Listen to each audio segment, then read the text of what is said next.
Pour le grand public, Spider-Man, c'est lui. I'm Spider-Man. Ou encore lui. Ou peut-être lui. Mais Spider-Man, c'est aussi ça. He's back, and he's ready. Ou ça. À travers le temps et les années, le personnage a réussi à se créer une entité remarquable et à devenir, aux côtés de Superman ou encore de Batman, l'un des héros les plus populaires et appréciés du monde. 3 adaptations cinématographiques merveilleuses et qui saura trouver son public. Mais au-delà de la lumière, des Spider-Man enfouis dans l'ombre se cachent. Et aujourd'hui, c'est eux qui vont nous intéresser. Si jamais vous ne les connaissez pas, eh bien tant mieux, ça vous permettra de les découvrir. Et si jamais vous les connaissez déjà, eh bien ça approfondira vos connaissances. Allez, partons à l'aventure et découvrons ces adaptations de Spider-Man quelque peu casse-gueule mais qui ont le mérite d'exister. Vol, file, vol, tisse, toile.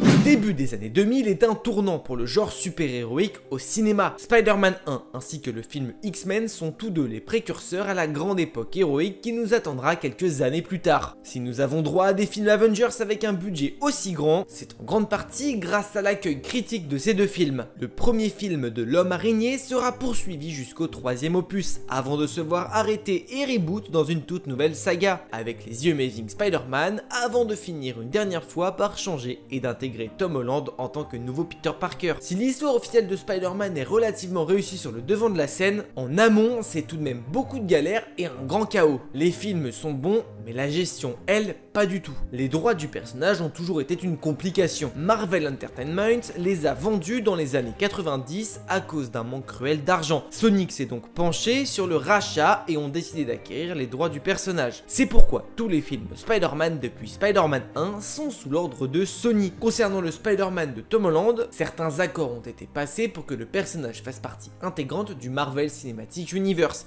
Mais ici, on est bien plus sur un prêt qu'un véritable achat. Pour que tout le monde comprenne bien, Marvel a créé Spider-Man dans les comics, mais par la suite, des droits audiovisuels ont été créés et on a besoin de ces droits pour créer un film sur ce même personnage. 2002, c'est la première adaptation officielle du personnage. Mais avant ça, Spider-Man avait déjà pris vie dans des adaptations un peu plus anciennes. Le marché des comics n'a pas toujours connu le grand succès. Pas mal de phases de doute ont traversé l'esprit des créateurs et les envies du public n'ont cessé de changer à travers le temps. C'est réellement dans les années 1960 que Marvel Comics décide de réinventer un peu le genre. Ils inventent de tout nouveaux héros comme les 4 Fantastiques ou encore Spider-Man. Marvel Comics, qui n'était que second, passe grâce au succès de ces nouveaux héros devant DC et devient la première maison d'édition de comics. C'est à partir de ces années-là que l'Amérique fait découvrir au monde entier Peter Parker, un jeune adolescent lambda qui finit par être exceptionnel, un personnage simple qui permet à tous de pouvoir s'identifier à lui. Et ce succès, c'est en grande partie grâce à ça. Cette immense réussite sur papier ne peut pas s'arrêter là. À côté des comics, la télévision et le cinéma prennent eux aussi un tout autre tournant, avec l'arrivée de la couleur sur les écrans, l'arrivée de grandes séries télévisées et surtout d'un budget bien plus grand pour les productions. Mixer réussite avec réussite, ça ne pouvait qu'être un véritable succès. C'est pourquoi Spider-Man sera adapté en téléfilm dans les années 70. L'idée était ici de construire un univers connecté avec toutes les autres séries de super-héros qui existaient déjà, celles sur Hulk ou encore Captain America. Le but était de construire des histoires indépendantes avant de créer un crossover. Bien sûr, pour faire une adaptation, Marvel demande de l'argent pour les droits audiovisuels du personnage. Les droits de Spider-Man seront donc achetés par la boîte de production de Daniel Goodman. C'était le strict nécessaire pour faire prendre vie à l'homme araignée. Pour démarrer et voir si ça peut marcher, la boîte de production décide de faire un téléfilm. Si ça marche, tant mieux, et dans ce cas-là, ils continueront sur le format d'une série, et si jamais ça ne prend pas, eh bien ils pourront s'arrêter là. Bon, pour l'époque et pour le peu d'attente qu'il y avait, le téléfilm a marché. La boîte a donc décidé de poursuivre avec une série télévisée dans l'espoir de réunir tous les héros en pleine adaptation. Le film rencontre surtout un succès auprès des jeunes, mais beaucoup moins auprès des 18-50 ans. La série opte pour un développement personnel et axé sur les pouvoirs de l'homme araignée. Le budget est donc donné en grande majorité au pouvoir du personnage, étant le centre de la série. Si Stan Lee a vendu les droits de son personnage, il a tout de même son mot à dire au producteur de la série. Et là, en l'occurrence, la trajectoire prise par le scénariste ne lui plaît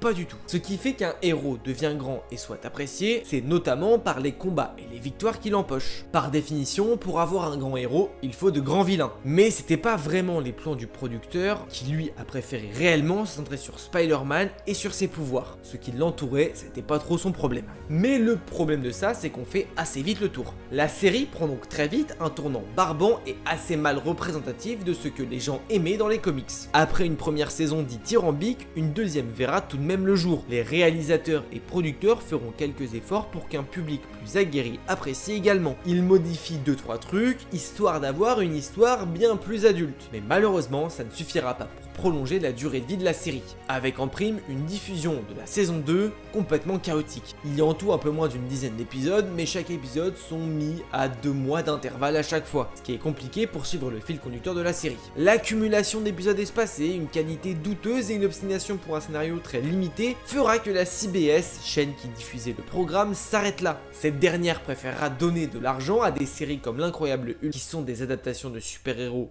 réussis, ou en tout cas qui plaisent davantage, ne voulant pas être associés à la chaîne des super-héros, ils choisissent donc de faire un tri. Spider-Man ne rejoindra donc jamais les rangs des autres super-héros et il n'aura pas le droit à son crossover. C'est le premier véritable échec de l'homme araignée sur grand écran, mais l'adoration que les fans ont pour le personnage laissera de l'espoir pour le futur et le retour du héros sur grand écran. Nicolas Hammond est donc techniquement le premier Spider-Man. Ce dernier se plaint un petit peu d'ailleurs de la non-reconnaissance des fans à son égard. Pour la majorité du public, le premier Spider-Man c'est Tobey Maguire. Nicolas est très souvent jeté aux oubliettes. D'ailleurs, il a pris la parole lors du rassemblement des Spider-Man dans Spider-Man No Way Home. Il s'est dit attristé par le fait de ne même pas avoir été contacté. Lui qui, dans son cœur, restera à jamais le premier Spider-Man. Cette première adaptation est la première du personnage de Peter Parker. Mais vous n'êtes pas sans savoir que des Spider-Man, il en existe des centaines, tous avec des itérations bien différentes. Les plus connus resteront Miguel O'Hara, Miles Morales ou encore Gwen Stacy. Mais le multivers des Spider-Man n'a pas commencé avec le film d'animation,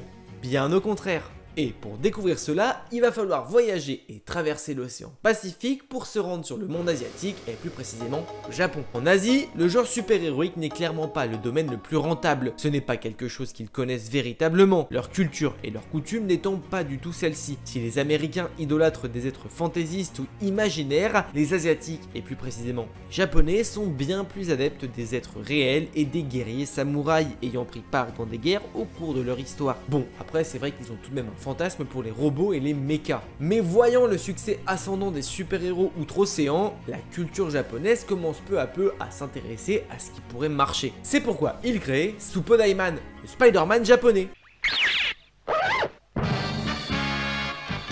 Ici, l'histoire est bien plus intéressante, puisque nous allons nous aventurer dans les méandres du début du multiverse. Pour faire cette série, c'est la Toei qui va s'en charger, une célèbre boîte de production qui dira très certainement quelque chose aux adorateurs d'anime. Pour réaliser cette adaptation, la Toei a eu simplement besoin de l'aval de Marvel, étant donné qu'ici, l'histoire du Spider-Man en question sera différente. Il n'est pas question de Peter Parker, mais de Takuya Yamashiro. L'idée était en fait de demander à Marvel s'ils pouvaient créer leur propre Spider-Man. Takuya Yamashiro est un jeune motard qui reçoit un jour un magnifique bracelet contenant de l'ADN d'araignée. Le fond est là, la forme bon, fallait se différencier, mais ce n'est pas fini. Ce bracelet, en plus d'être énorme sur le poignet, stocke en fait le costume de Spider-Man. Il se déploie comme par magie lorsque tu appuies dessus. Alors, le costume, il est ce qu'il est. Le bracelet confère à son hôte les pouvoirs typiques de Spider-Man. Il peut notamment tisser des cordes, marcher sur les murs ou encore faire des saltos. Mais ce n'est pas tout, puisque lui, contrairement à Peter Parker, il peut appeler son pote le vaisseau, le Marveleur, en hommage aux studios qui ont laissé cette purge se créer. Grosso modo, c'est un Megazord. Bon, et si pour le moment ça vous a toujours pas convaincu de regarder la série, voici quelques arguments en plus. Des effets spéciaux de zinzin, les prémices de Power Rangers et des chorégraphies de combat de qualité. Après, soyons indulgents, c'est sorti dans les années 70-80, le budget n'était pas vraiment le même. Ça, c'est ce que j'aurais pu dire si en 1978, on n'aurait pas eu ça. On est sur des effets spéciaux, un scénario et des acteurs bien au-dessus de Suppodaiman. Donc au final, l'excuse elle n'est pas vraiment valable. Le mal est fait et Suppodaiman perdurera. L'idée était d'allier la culture américaine et la culture japonaise, mélangeant super-héros avec grand mecha et ninja. Si on peut louer tout de même quelques traits de qualité, comparé à la première adaptation du personnage, des méchants sont développés et mis en place. Je dirais pas qu'ils sont charismatiques, mais en tout cas, ils ont la chance d'être là. Malgré mes remarques négatives sur le sujet, les Japonais, eux, ont tout de même plutôt bien apprécié. Et j'ai envie de vous dire, c'est le principal. En soi, ça respecte plutôt bien les codes de ce qu'ils aimaient déjà voir par le passé, tout en rajoutant un petit air frais. La série prendra tout de même un tournant assez rapide puisqu'elle s'arrêtera un an après. 40 épisodes auront suffi et la Toei se concentrera par la suite sur d'autres projets qui marcheront un peu mieux à l'international. La boîte de production a donc créé un véritable Spider-Man à part entière, avec une histoire différente de son homologue de base mais avec tout de même quelques similitudes. La Toei a créé le premier variant de Spider-Man et de Peter Parker. Par la suite, Marvel l'utilisera même dans les comics avec le fameux arc du Spider-Verse. Bon, là encore, c'est le bordel, hein. Marvel n'avait pas demandé la permission à la Toei pour mettre leurs personnages dans leurs comics. La production les engueule, leur dit de ne plus jamais faire ça, mais ils changeront très vite d'avis lorsqu'ils se rendront compte que les Japonais ont adoré l'idée d'avoir leurs représentants dans les comics. Vous l'aurez compris, Spider-Man sur grand écran, et ce depuis le départ, ont toujours eu des problèmes. Il est sans aucun doute le héros le plus apprécié, mais il est aussi le plus tourmenté. Beaucoup d'adaptations ont été faites avec le temps, et il faudra attendre le 21e siècle pour apercevoir une adaptation du personnage apprécié par le monde entier. Bon, et bien voilà, c'est ici que notre aventure au sein du Spider-Verse prend fin. Si jamais ce nouveau format de vidéo t'a plu, tu peux me le dire en commentaire ou en y mettant ton petit pouce vers le haut. Si jamais tu souhaites suivre nos prochaines aventures sur la chaîne, et bien dans ce cas là tu t'abonnes et tu actives la cloche. On se dit à très vite pour une prochaine vidéo. N'oubliez pas, mais de grands pouvoirs impliquent de grandes responsabilités. Je vous fais des bisous, ciao.